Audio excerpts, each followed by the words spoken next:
Ce musée, cet endroit, est unique. Le musée Tatin est réservé aux amateurs de décalage, hors du temps et de tout espace répertorié.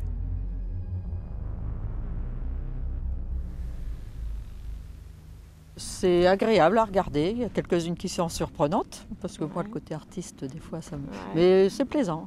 Il faut avoir de l'imagination pour les interpréter par contre.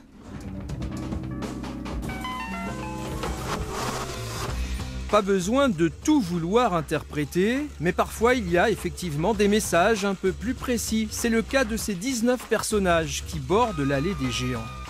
Le maître compagnon, en fait, ça va représenter la voie professionnelle qu'a choisi de suivre Robert Tatin. Puisque le maître compagnon, c'est la confrérie d'artisans du bâtiment qui a été créée pour la construction des cathédrales. Et ça représente son choix de travailler dans la construction, dans les bâtiments. Dans le bâtiment, pardon. Et si l'on essaye de déchiffrer cet univers gorgé de symboles, on peut soit le débusquer, soit s'y perdre. Ce Mayennais n'est pas le créateur naïf que l'on pourrait croire. Oui, ça c'est un petit peu par erreur. Robert Tatin ne fait pas partie des artistes qu'on appelle bruts habituellement.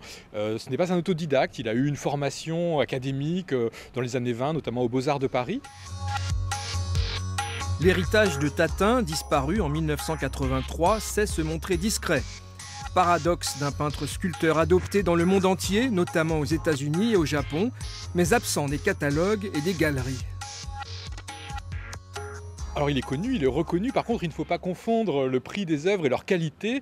Il y a un marché de l'art dans lequel Robert Tatin est peu représenté, donc il n'y a pas de cote, il y a très peu de ventes. Et pourquoi ? Il y a très peu de ventes parce que les collectionneurs conservent précieusement ces œuvres, je pense qu'ils y sont attachés aussi pour des raisons émotionnelles, sentimentales, et il n'y a pas vraiment de spéculation sur ces œuvres.